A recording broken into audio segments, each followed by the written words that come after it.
Hey Dee, did I tell you about the lady who grabbed my cart in Costco the other day? No, what gives?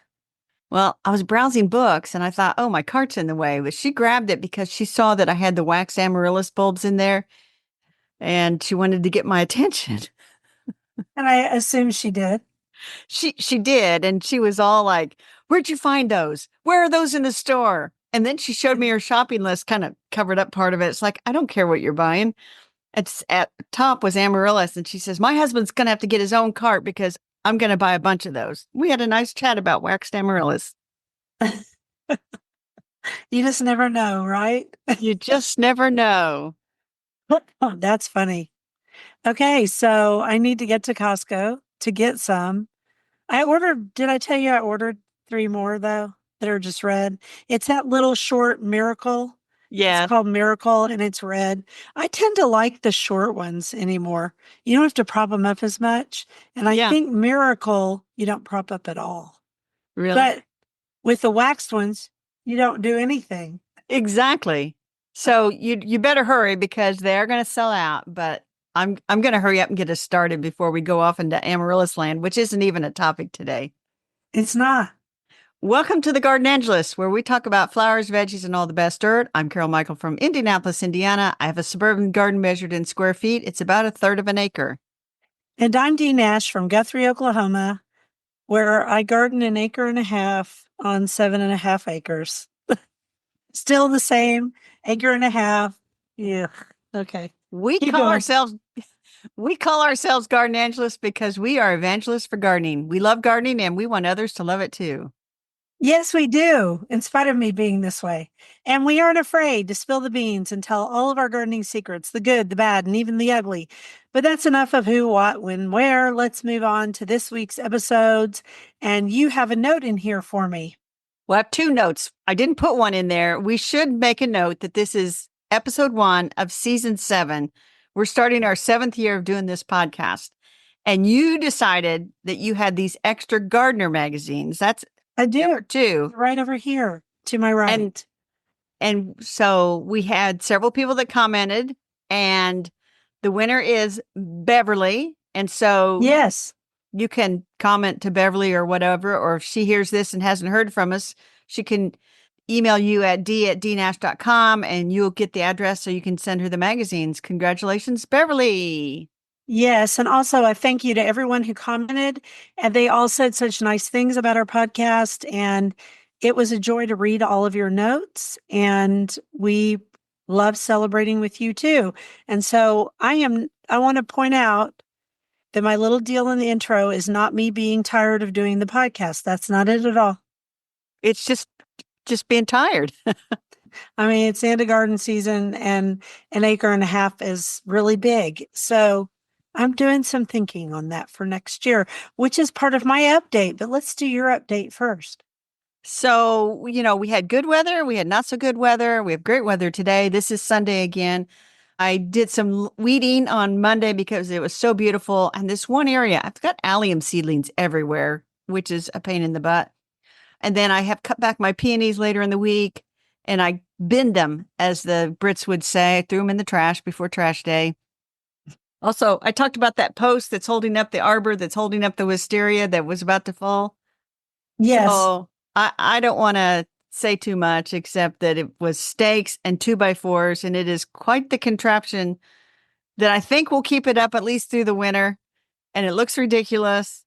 And somebody coming over would be like, Carol, you could have done better. And I was like, well, I didn't spend any money. I used old lumber. I used screws that I had. So hope springs eternal.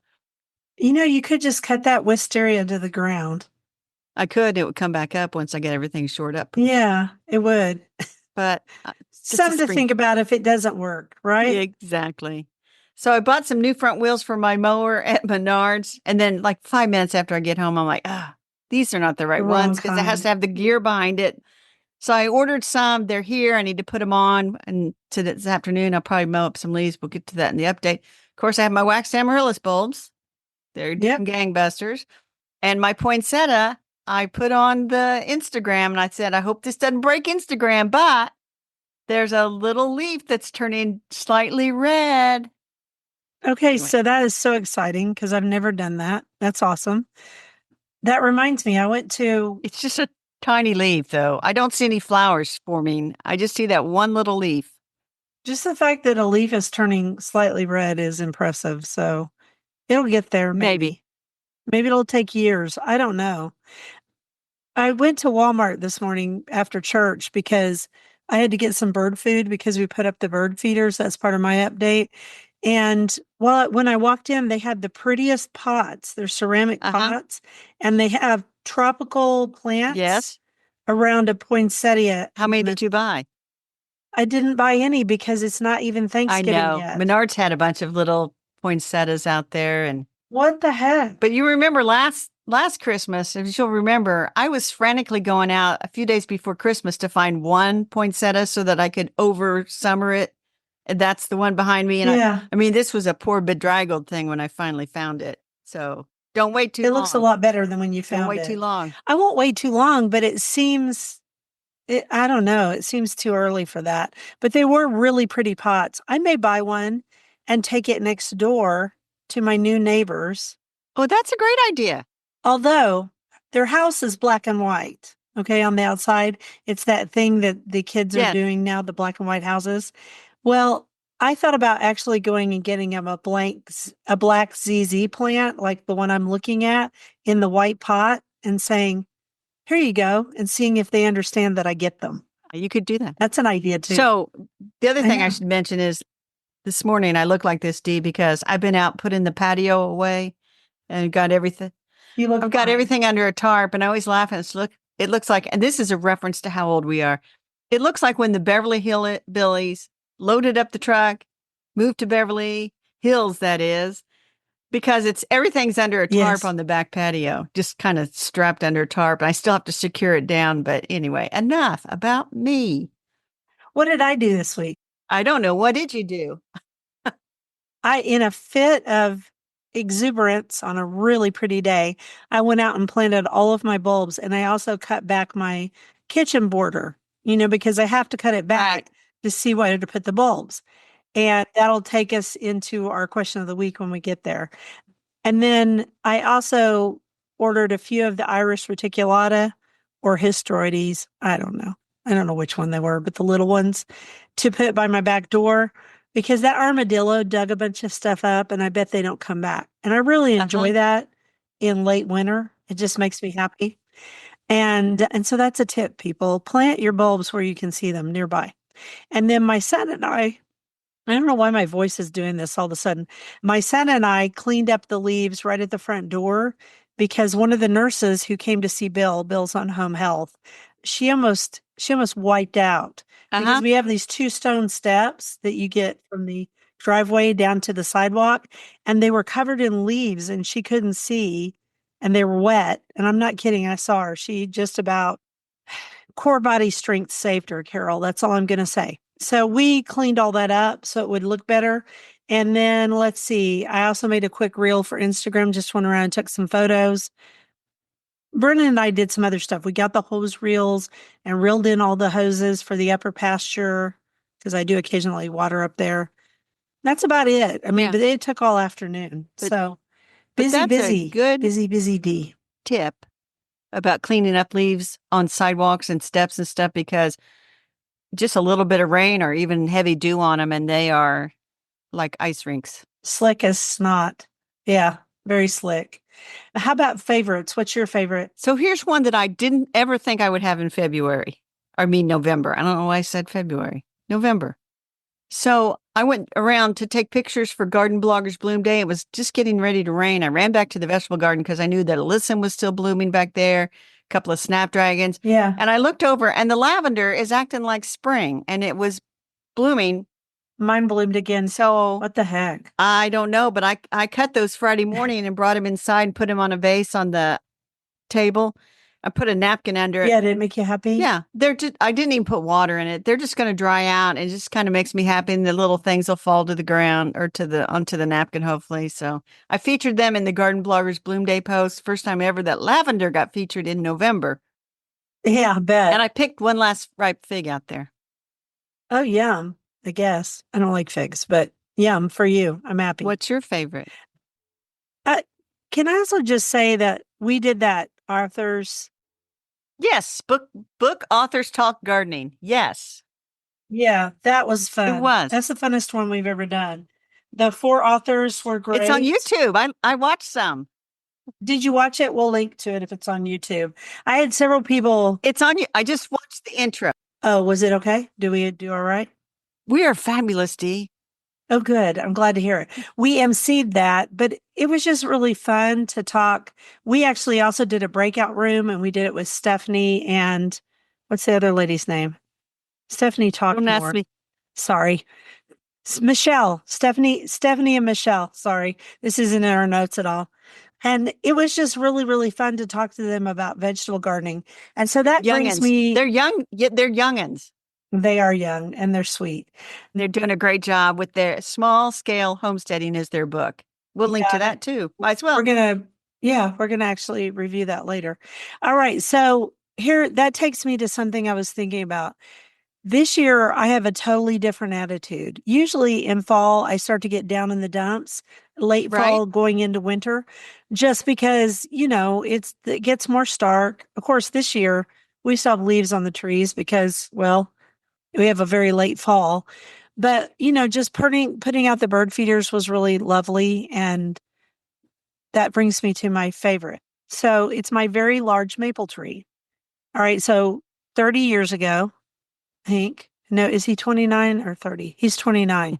My son, sorry, they all have birthdays right in a row. And I have to make myself mentally give them a year. My son came over yesterday and helped me a lot. And his tree, his big, beautiful, majestic maple tree, Uh-huh. is yellow right now. It was supposed to be a red maple. Who cares?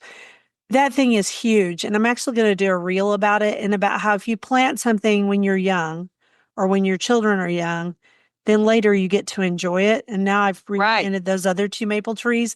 So that's my favorite this week is my gigantic maple tree. And he was on the lawnmower driving the cart back up after he helped me get unstuck. God bless him.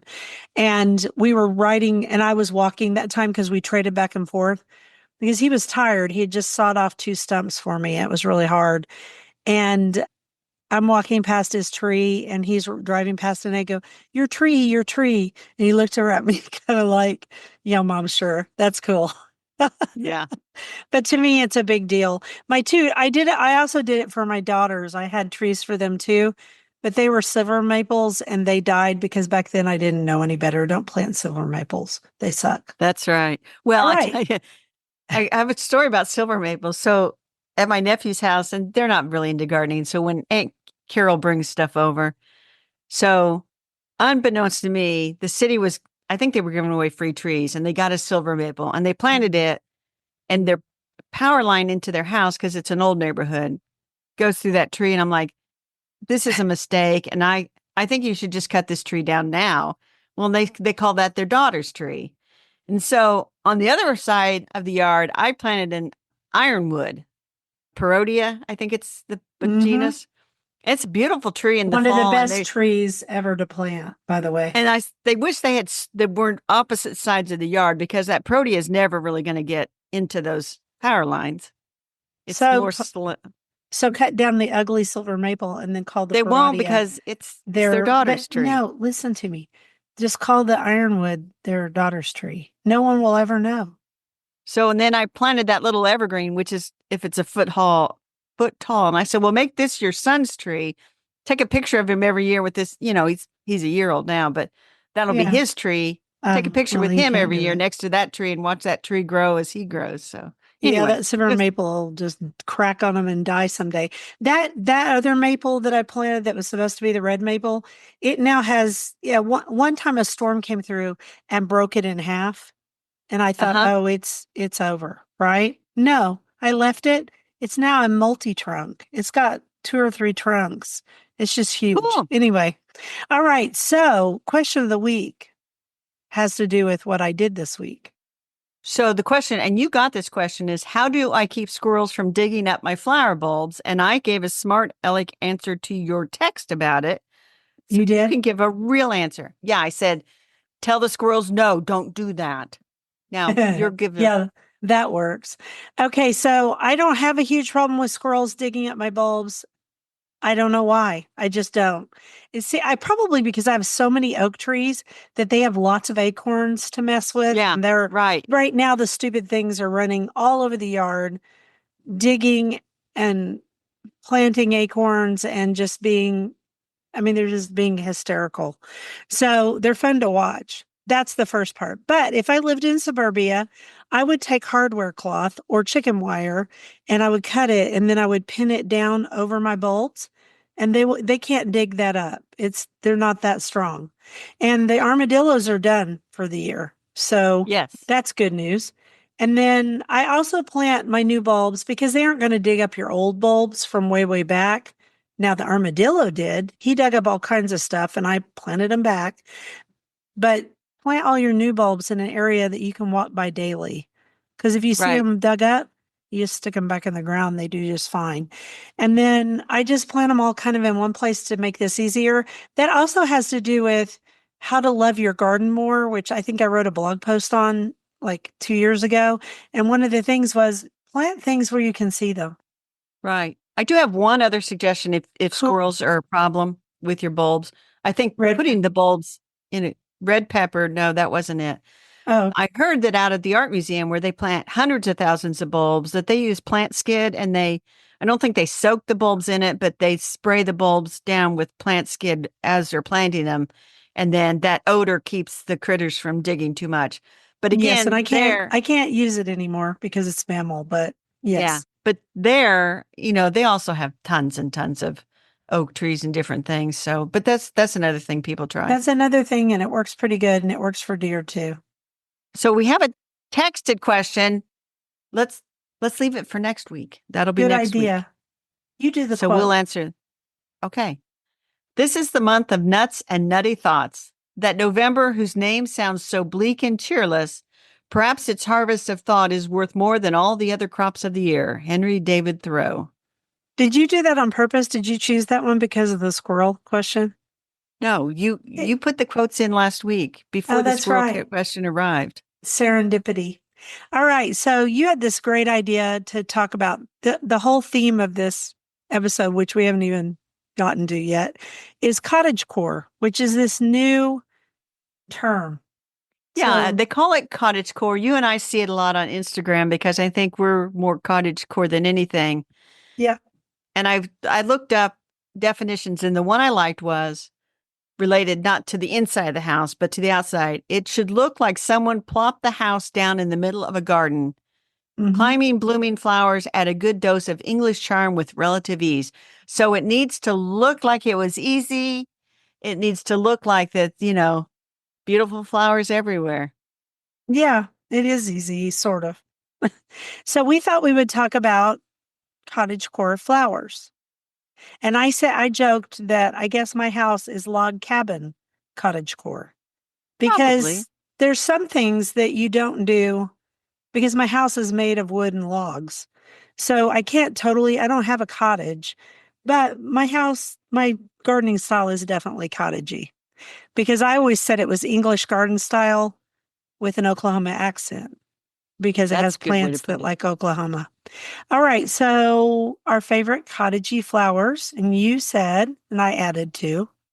So I said, we're going to, you think about a flower border up against the fence or whatever, tall flowers in the back, mid-sized, low growers. So some of the tall ones that came to mind for me when I think about cottagecore were hollyhocks, sunflowers, and the big tall zinnias. Yeah, and I also said tall coreopsis because it would be great for cottagecore. It has that airy look and it blows in the wind and it'd be really pretty. And then I thought of Rudbeckia maxima, which is got those great, it's also called cabbage leaf Rudbeckia. It's a great big brown-eyed Susan that sends up these gorgeous blooms on top. And it's blue green and it's very tall. It gets 6 feet tall. And I put it a lot in the back. And then I also thought of Tithonia, Mexican sunflower. All of Yeah. those are in the Asteraceae family. And there isn't any more cottagey than Asteraceae. Well, the other things, we could go on and on. So I start thinking about tall flowers. And I think, oh, like gladiolas, tall in the Sure. back. My cup plant would be great, tall in the back. Sure. Some of those big lilies that I plant. But anyway, you'd start with, but you want them to look free and easy, and you don't want them to be like difficult. Yeah, you And don't if want they it posed. self-sow like hollyhocks or something, that's good too. Yeah, hollyhocks are great if you can get them to grow. And then there's the mid-sized flowers, which have any zinnias that are tall enough. So for me, zinnias would be a mid-sized flower. That probably is because you have the tallest of the tall stuff growing in that good Oklahoma dirt. Yeah, it's such great dirt. But you brought up marigolds, especially I think the marigolds that are African, those are Uh-huh. wonderful for a mid-sized flower. And this is where you could also tuck in rose shrubs, Yeah, hardy rose shrubs that don't need a lot of care. right. Yeah, and there's a lot of other just any shrubs in those categories, like abelias, the shorter abelias, like Yeah. kaleidoscope. That would be great too. You don't want to do the big one because it would probably be too big. There's a lot of things you could do in there. You just want stuff that looks free and easy, but you almost have to have roses because, well, roses are awesome. Well, and then low growers in the front, I listed alyssum, the smaller snapdragons. You had trailing ornamental oregano, which I have never grown. Easy to grow. And it looks really cottagey, and you can also eat it if you want to. Bacopa, which is something you put in pots, but it'd be great because it's white or purple. Pentas, periwinkles, not the perennial Yeah. one. You The one want that, stuff that kind of softens the edge so that there's not like a distinct cut edge. right. So all of those things would be great. And then you brought in that you should mix in some roses and then vining plants like sweet peas because any of those kind of vining plants, I also, 4 o'clocks would have been a good mid-sized flower too. Yeah. Uh, but I was thinking about Scarlet runner those. beans would be Yes, great scarlet for runner running beans, if you plants. can't really grow The them in hyacinth Oklahoma. bean, Hyacinth bean, you can grow gangbusters in Oklahoma. morning glory, Um, be very, very careful. Morning glory, moonvine, all of those would be great. And then you brought up small trees. Yeah, I think, kind of like on the edges, the smaller trees, I'm thinking star magnolia, which is smaller, dwarf apple trees, cherry trees, you had smaller crab apples, things that add a little bit of structure in the wintertime, especially, and you had the smaller crepe myrtles for your climate. But just to add a little structure so people know that there's a garden there in the wintertime too. And plus in early spring you get the apple tree and the cherry tree and the magnolias are blooming before the flowers really take off. Right. And if you get fruit, that takes us into our vegetable topic, but we're not there yet. So, yeah, all those things. And then fencing is always cottage core. Yeah, Cottage, you think of fencing is the important. Of course, the classic is the white picket fence. If you have a white house, I live in a log cabin, so I have split rail fencing around my cottage core garden. Yeah. iron fencing is good. Yeah, very fancy. You're a fancy But when cottage core gardener. you think about where the cottage gardens came from, and I'm going off some memory of something I read a long, long time ago, is the workers around the great estates would have small cottages and they would get the cuttings and leftovers from the estate gardens and have a very small garden around their cottage, often with Sure. a fence. And they would just plant sort of here and there whatever they got, and it's just sort of a mixed style. There's, you want to have a little design to it, but it's really taking those easy to grow plants, easy transferable, self-sowing, and mixing them all together. Add a few accents then. Yes. And then some of the accents that you can do are arbors and trellises. They do dual function. A nice Um, bench. a nice bench or nice chairs, watering cans, old wheelbarrows. When it comes to the Um, bench, let me tell you, Dorothy Giles in her book, A Small Kitchen Garden, The Little Kitchen Garden, that's what it is. She's very adamant that a bench needs to be one that you can actually sit in. She cottons not to those ornamental benches that nobody would sit in. So it needs to be a real bench. yeah, of course. I have several real Well, benches. Do people but not? people buy like those decorative Oh, wrought those iron ones that cutesy nobody. ones. Yeah, Yeah. nobody's sitting in those. Nobody's sitting in those. I have one wrought iron bench. Well, no, I have three, but I have one that's small that's at the end of a path along the house. And I sit in it sometimes, but it's pretty sturdy. So yeah, things should be good for that. And then you said ta-da, ta-da, Ta-da! But but you should plant bulbs. yes, you want early spring bulbs. You want a mix of bulbs that will bloom from the earliest snowdrops and winter aconites. You want to go into then the early tulips, the mid-season tulips, late tulips, daffodils, things that would mix in, and then kind of as everything else came up, they would sort of die back, and you'd have all your beautiful blooms. Hmm. And then, of course, you have to have those mixers like that Verbena bonariensis that we're in love with, the vanity, self sow and pop up just here and there. And I would add columbine. Yes, The that'd be beautiful. And I think of those as see-through plants, uh-huh, not the columbine, but definitely. the definitely the verbena. Well, the Those are columbine in see-through early plants. spring, it just pops up here and there in my garden, which makes me very happy. So, Can I also and of add course, daylilies to our garden? They're kind of no, a mid-sized plant. Yeah. no, Hmm. no, no. I'll let you add pansies. Okay, now we're in. Pansies and Mm. violas planted in the spring, and you can have your daylilies. And I'm kidding, you can have daylilies. I have daylilies. But yes, you make an excellent point, Dee. How brilliant of you to think that pansies and violas belong in the cottage garden. They absolutely do. Of course I Containers do of in them spring. along the edges. Oh, One absolutely. of the prettiest cottage gardens that I know of is my friend Teresa up in Tulsa, and she Uh-huh. does concrete pots, and she finds antique concrete pots at various estate sales, and then she starting in about November, early December, she starts her pansy seeds. All of her pansies and violas are blues, all the different blues. Remember when I did that? Cool. And Uh-huh. so she was kind of my inspiration for that. So she does all those in pots and then she scatters them throughout her garden and it's a unifying concept. It's gorgeous. That does sound nice. So our friend of the show, Teresa Byington, she's going to speak to my garden club next year about cottage gardens. Nice. She knows cottage gardening too. So you also are going to link to a family handyman article. Did you write this one? You know what? Apparently I did. I had no idea. I looked it up and I thought, I wonder. And then I looked it up and I thought, oh, I did write an article. I've Yeah, you since did. forgotten that I wrote it, but I did. Are you ready now to slide from one part of the cottage garden into the other part of the cottage garden? Yes, Dee, as soon as you do a quote. Autumn leaves don't fall, they fly. They take their time and wander on this, their only chance to soar. Delia Owens. I don't know who Delia is, but I love that. So we said, a cottage garden, they would always have some vegetables growing. Yep. And so cottagecore, you think about, and I'll say those young'uns that come in with their hand woven basket filled with food that they grew out in their yard and brought in for the season. And so there are cozy vegetables. Even if you have a small space, we said a bowl of lettuce, arugulas, and mixed greens in a sunny spot. Anybody can grow that. All you need is a spot of sun and a bowl. With the hole That in the bottom. and potting soil in it Potting. and and seeds. Now we've made it all complicated. It's not that complicated. It's actually in my book. Did you know that? Yes, I think I did. It's called the salad bowl or something like that.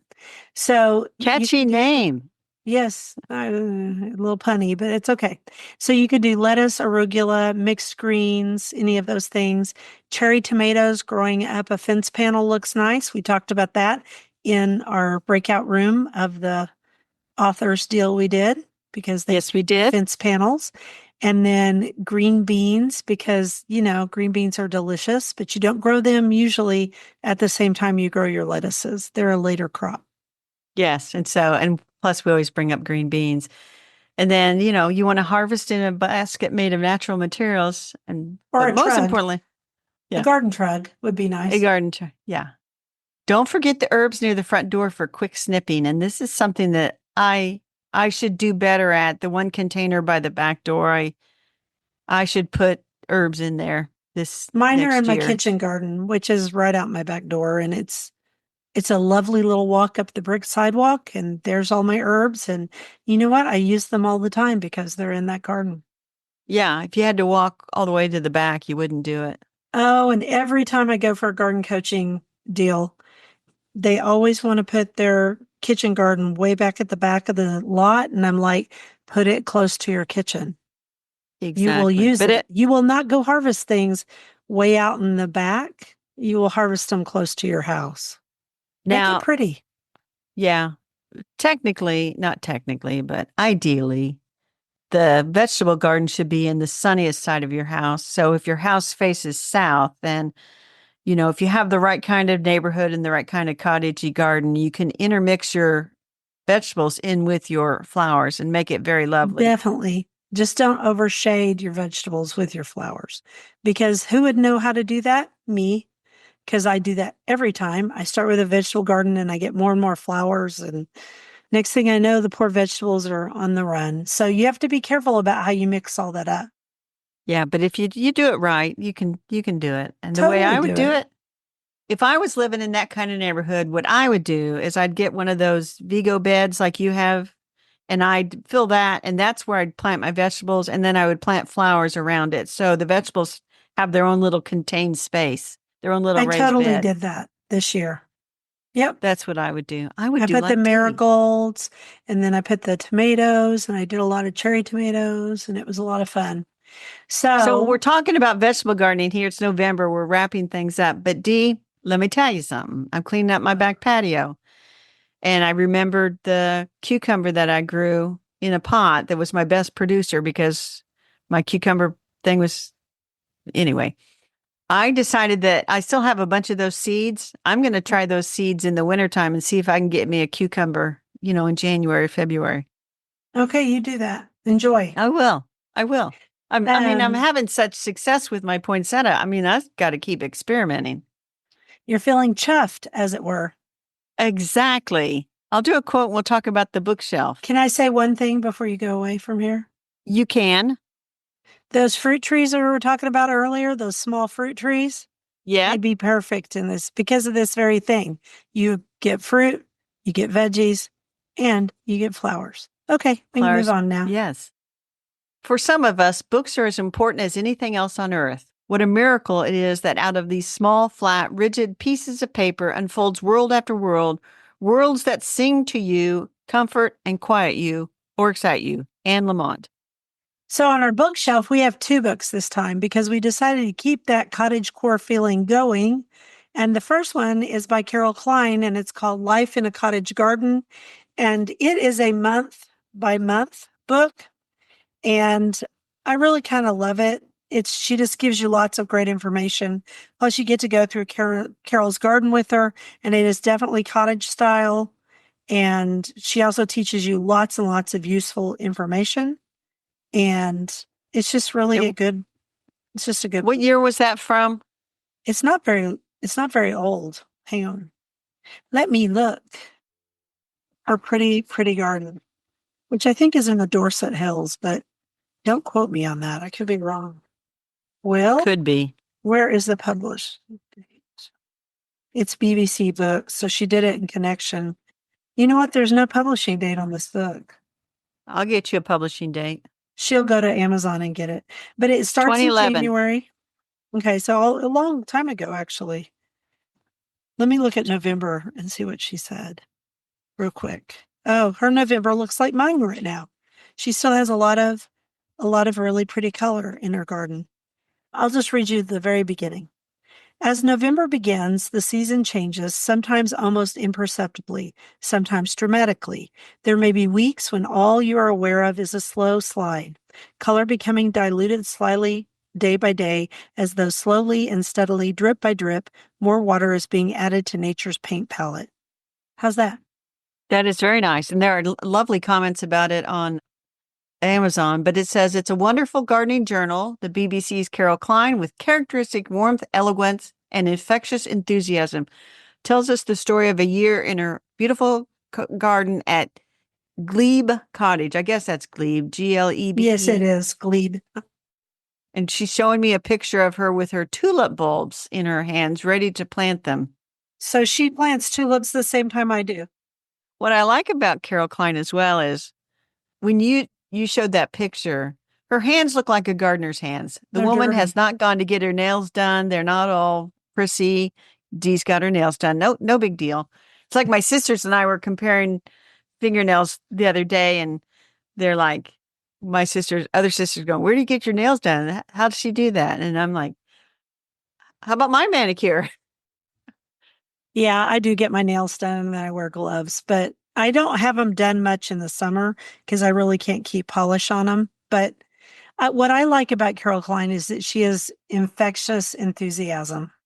Yes. And if you garden the way Carol does, she's very big into propagation and She is. collecting seeds. It's not all run and get the latest and greatest variety and, go to the garden center and drop, 100, 200, $300,000. It's using what you have. And she does a very good job of that. So, She does because she used to have a nursery. yes, I think I need to put that on my list because A, it's a month by month book, which I'm always impressed with. And Mhm. B, I don't have it. I And like to the read book, them in bed. I think that month by month books, that Hal Borland book that we read, we've been reading, yes, that's it's lovely fabulous. at night. Smooth on all my lotion. God, I sound old and crawl into bed. And then I read my gardening books and I couldn't sound any more crotchety and old if I tried. I Okay. The don't say next crotchety. Yes, well, they say, enthusiastic and old, is it the millennials that are jumping right into the garden, the the grandma granny, hobbies? the granny habits. Yes. That's what they say, whatever. Okay. So I mean, and they aren't the first ones to do that. I was doing granny hobbies when I was in my 20s. I like those kind of hobbies. All right. So the other one we decided to talk about was one we love, and it's The Cottage Garden by Klaus Dolby. And we reviewed this one earlier in the year, or it may have been last year. I don't remember. It came out in, I'm going to tell you here in a minute. So this book came out in 23. So it's a year Yeah, so old. last Came out year. in September. But what I liked about this one is Klaus went traveling all over Europe and he came a little bit to the United States, not tons in the United States. But he found what I would consider authentic cottage gardens where people just put together what they had. And there's a lot of things that are reused. They're not, things don't have to be all perfect and fancy. And some of the gardens combine chickens and things with it. And Hmm. so we love this book. I actually reviewed it for the American Gardener magazine. And I said it was like sitting at the kitchen table with Klaus describing all these gardens that he'd seen and showing you pictures of them. And it's filled with pictures. And Klaus is on Instagram. I think he's also on YouTube. And honestly, there couldn't be a kinder person. He has about 1 million followers. I thought I'd look him up real quick. Oh, I got my daughter instead. Okay, Klaus. No, he has 500,000. So 572,000 followers. And he just does a beautiful, beautiful job. He's doing some live streaming now, which, I don't think he does it in English, but maybe he does. But, he's a florist, cottage gardener, just does an amazing job. And one of the things I love about him, he writes you back, or somebody who works for him writes you back. I suspect it's him because he is so warm, to talk Uh-huh. to. And on top of that, he is really good about telling people that people help him with his garden. He's really good about giving credit where credit is due. And here's a wonderful deal with one of the guys who works on his small, it's not really an estate, but it's a nice sized garden. And he's working on the hedges to get those crisp, clean lines. And Right. Klaus is the first person to tell that. So if you want to know about Dutch cottage gardening, he's the one to go to. Ready for another quote? I am. Are you ready for it? Because it's long. I am ready. Go. This is from Mary Oliver. In the deep fall, don't you imagine the leaves think how comfortable it will be to touch the earth instead of the nothingness of the air and the endless freshets of wind? And don't you think the trees themselves, especially those with mossy, warm caves, begin to think of the birds that will come, 6 a dozen, to sleep inside their bodies? And don't you hear the goldenrod whispering goodbye, the everlasting being crowned with the first tuffets of snow? The pond vanishes, and the white field over which the fox runs so quickly brings out its blue shadows, and the wind pumps its bellows, and at evening especially the piled firewood shifts a little, longing to be on its way. That's Mary Oliver's Song for Autumn from New and Selected Poems, Volume 2. Beautiful, as Is there always. any finer nature poet than Mary Oliver? I don't know. I don't think. Bye. I found a few from the early 1900s, but that's a topic for another day. So our dirt, you Yes, found our dirt. yes, it's okay. So it's about the Rockefeller Christmas tree this year, and you can see the dirt on, if you want to go look it up, it's on Instagram. But I can So briefly tell you what it's about. yeah, tell us about it, Dee. So it came from West Stockbridge, Massachusetts. And what happened was in 20, I want to say 2022, maybe earlier, the guy who goes around choosing trees, he Uh-huh. saw this majestic tree in these people's front yard. And he knocked on the door and he said, "Have you ever considered donating your tree to the Rockefeller Christmas tree deal?" And they said, "No, we hadn't. But we think that's interesting because the man and the wife who planted it there, I want to say they planted it 40 years before. Oh man, we're back at trees. Trees that you planted a long time ago. 1967, they planted this Yeah, tree as newlyweds. as newlyweds. And then they watched their kids play under it. They watched it grow. They watched their grandkids play under it. And then the wife had just died. And so Uh-huh. they felt like the wife sent him to them to say, it's okay to let go of the tree now because, it's toward the end of its life. It's huge. Sure. Yes. And so it's time to let go of the tree now and let's let go of it in a glorious way.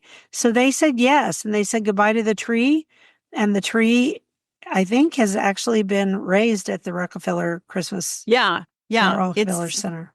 I saw some later videos that shows the guys bringing the tree in. It's all wrapped up perfect and setting it in place. It's quite a feat because I've not been to see it in person, but I guess it's gigantic. So it is gigantic, and I have been to see the Rockefeller Christmas tree last time I saw one was 2019. That celebration is so popular when they light the tree, and we were there for the lighting. You can't get close to that tree. I was 3 blocks away because I went to church over at St. Patrick's Cathedral with my Uh-huh. sister-in-law Maria and my brother-in-law Kurt and Bill. And then we found like a perfect view of it 3 blocks away, and I have a picture of it. So it's pretty extraordinary and it's a lovely tradition, and it's just lovely that they did it. And her Yeah, I husband, think when they asked the husband what he thought, what his wife would think, he said, "I'm thinking she's thrilled." yes, yes, because It's she really loved it. touching. Yeah, it was touching. So But that's number that's one a big dirt. tree. Well, I just thought I would mention that Lego announced last week several new botanical kits all over my Instagram. Yeah, There's you a new sent them to bouquet. me.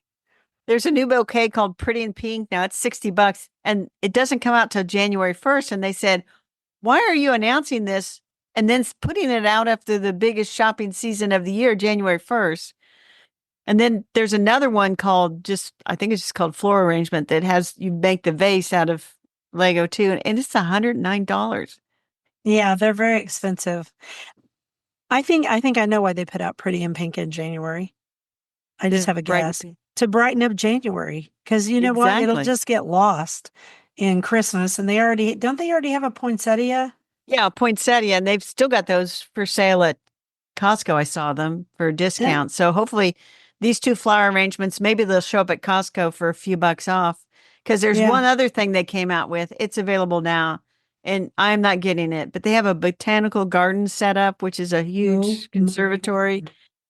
This thing is an eye-popping $329.99. I will not be getting it, but it is somebody But how had a fun. yeah, they had a contest for I gotta design look at and this this thing. design won and they said that they would put it out as a set. Now this I don't know how big Oh, it's a giant conservatory. it's a giant conservatory. It's got two wings on Oh, it and they have a little garden shop in there and they have all the different plants and you can take the lid off and it's like I think it's okay for adults to buy it because adults really get into like the miniatures and the doll houses. Like I have a cousin, I think she would build a dollhouse every year when she retired and give it yeah. away or something. Oh, it's extraordinary. It looks like something out of Kew Gardens. Yeah. So anyway, I'll not be getting that for No, $329.99. I'm not either, but it is But really cool. it is very cool. Somebody will get it. I'm sure people are getting it. Anyway, Okay, I'll move do it. on to the quote and get us out of Legoland.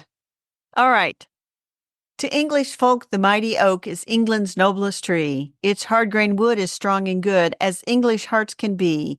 And would you know how oak trees grow? The secret may be told. You do but need to plant for seed one acorn in the mold. For even so long years ago were born the oaks of old. And that is Cicely Mary Barker, and that is the Acorn Fairy. She lived from 1895 to 1973. Obviously, very famous for her garden fairies. Very famous for her paintings. So I like this because it actually tells you how to plant an oak tree by an acorn, which is the best way to plant them. Even though Exactly. I have planted some, but anyway, and my mighty oaks, I had Brennan. So I was standing there by the compost, the giant burn pile, which we need to get rid of. It's not compost, it's a burn pile from the fire. But I turned and looked up the hill and I just snapped a picture. And Brennan goes, "What are you doing?" I said, "I'm snapping a picture. Isn't this beautiful?" And I showed him and he goes, "Yes, it's oak trees, Mom." And I said, "Yes, but look over here." And the oak tree was just covered in beautiful leaves, you know? And I said, "I Uh-huh. see that outside my window when we record." And he goes, "You are kind of nuts about trees." And I go, "You love trees too. You just stop." So the mighty oak. There you go. Rabbit holes. Oh, he did ask me a question though. I realized before we hit rabbit holes. He said, "So Mom, tell me the difference between the blackjack oaks and the post oaks." And I said, "The blackjack oaks are always trying to put their limbs down to the ground, and they're the ones that make all those little, I don't know, whatever those are called. We talked about it last week. The little side shoots, water Uh-huh. sprouts, or whatever they are." And I said, "If you'll notice, the post oaks grow great and tall, and they don't lose their leaves until the spring." And he was like, "Yeah, that's why we have two levels of leaf fall." And I said, "Yes, and you're so nice to help me with them." Okay, moving on to rabbit holes. Yours? So I have two rabbit holes. The first one was I had a lost lady garden writing Helen Snow Wilson Goddard, and I just didn't have much time, and I thought, well, there's not much to this lady, and I just saw this one book at a bookstore. Anyway, I did end up researching, and she was the most fascinating little lady I have ever read about for a No while. Because way. she, You've read some fascinating little ladies. well, she is fascinating from the standpoint of I feel like I've put her on the internet for people. If anybody ever Yay. saw her book before I did that, you would search for her, and all you would find were the old books for sale, and there's two. But then I've got her out there, and I know when she was born, I know when she died, I know what her hobbies were, I know where she lived, I know that she personally mixed the house paint for her shutters so there'd be exact shade of violets. I thought that was very charming. Nice. And just everything she said, there were a couple of magazine features about her that really kind of told the whole story. So I linked to one of them that I found on Google Books. But anyway, so that was kind of fun. I feel like That's awesome. here's here's this lady the internet doesn't really know about, and now I've said, here is Helen Snow Wilson Goddard. And That's then really cool. rabbit hole number two is when I was out weeding, I found a couple of mushrooms, and you can use that feature of your phone to look up and it'll tell you what they are. Yep. And so It's the getting big better and one, better. the big one was called Lawyer's Wig, and it dissolves itself after it shoots out its spores. Uh-huh. And so I watched it dissolve all week, and I put a reel on Instagram about that. And then the other I one missed had, that somehow. you missed my reel of my I did. dissolving mushroom? I'm Come sorry. I will on. go back. I will go back and find it. The other mushroom was, there were several common names for it, but the one I liked the best was Trooping Crumble Caps. I'm obsessed by that name. So there's a blog post I wrote about mushrooms, and somebody, regular commenter, she's not a commenter, she usually emails me, reminded me that Beatrix Potter was down in a rabbit hole of mycology, the study of mushrooms, before Mm-hmm. she drew all her little characters. So, and didn't Beatrix Potter have the ultimate cottage core home? And now we are back full circle to cottage core. Your turn. Cottagecore and trees. That's Yeah. today's episode. Yes, and I was supposed to get to go visit her. Anyway, I didn't get to go. Okay. My rabbit hole is not about gardening. It's about my phone. I bought a new phone this week. I haven't bought a phone in 3 years, and I decided it was time, and I gave my phone to my youngest daughter. And a lot has changed in 3 years. The kid who waited on me said, you picked a good time to buy because he goes, there's been a lot of changes. He goes, if you had a 15, I would say wait. And I was like, well, yeah, duh. I never bought yearly phones. They're too No, expensive. I don't. I still have an Um, 11. yeah, well, it's time to upgrade because they're pretty cool. In the midst of that, I did a lot of work on it and went down a rabbit hole on several videos of the top things in iOS 18.1. We may be up to 18.2 now, but there's just some great information out there about settings to turn off, settings to turn on, different Right. features to make better. You now have a button on the side of your phone to take photos. So it's more like a That's camera cool. now. And you also have this action button that you can program above your up and down buttons that used to be, where you made your phone silent. Remember that? Right. So it's a button now. It's called an action button. You can make it anything you want. So you can Huh. turn on your flashlight with it if you don't want to press the front of your phone. You can also change the buttons at the bottom. They can now be anything you want. So there's a lot of things have changed, and part of it is iOS and part of it's the phone. And it's been really fun to go through those. And while Bill's been at home, we found this one guy, which I forgot to send you that one, Carol, but we found this one guy and he goes slow because then you pause it and you do the things he says to do. And so Bill started Right. changing some of his stuff too. I will say this, your phone tracks you more now than it ever did Oh, yeah. before. I And heard that your phone takes your picture every 5 seconds. it probably does. And the truth is, I don't need my phone to track me that much. So I did turn off Exactly. some options, especially other apps too. I don't need every app I have to track me all the time. It's Nope. like, why would I want to do that? So I turned some of that off. And then there were things to turn on. So I watched two different videos and they were very helpful. So that was my rabbit hole. And That, I do love a new phone. I'll be honest. yeah. Yeah. Yeah. I'm going to go with my 11 for a little bit longer because I just bought the new case, which is, is the cutest case in the world. It's your the cr- It looks like a book. It looks like an old-fashioned book. It's And then, darling, and it has a little close. It even closes so that your phone's off part of the time. yeah. That's awesome. I like it. So I'll put a link to that because it is a darling case and I get lots of compliments. This is a very long episode. I just went with the mag case because I decided I wanted a magnet charging stand to put all my stuff in one spot, and I did, and it's great. All right, let's do our commissions because this is getting long. We're getting long-winded again. Okay. So I'm going to do mine first. We are supposed to get rain tonight. It's Sunday, and tomorrow, most of the day, Monday. So as soon as it clears up, I'm going to go ahead and mow the meadow. I usually mow it in the fall, like November, and I mow it in February. That gives room for the little baby plants to come up and start growing. And a lot of people don't mow their meadow until the spring, but I'll be honest, I still have some realistic trauma from the fire. So I want that Uh-huh. mowed down when it's dry, and it's really dry in winter here sometimes. So there's that. And then let's see, when we have good weather, I'm also going to work out my gardens to keep removing Rudbeckia goldsturm and some other plants that want to take over. And I have really cleared out a couple of beds and gotten it much better, and with Michelle's help. And so Michelle and I are going to do some more. And then let's see. You know how I set all my stuff into insect shield so I can wear my jeans in the garden Right. too?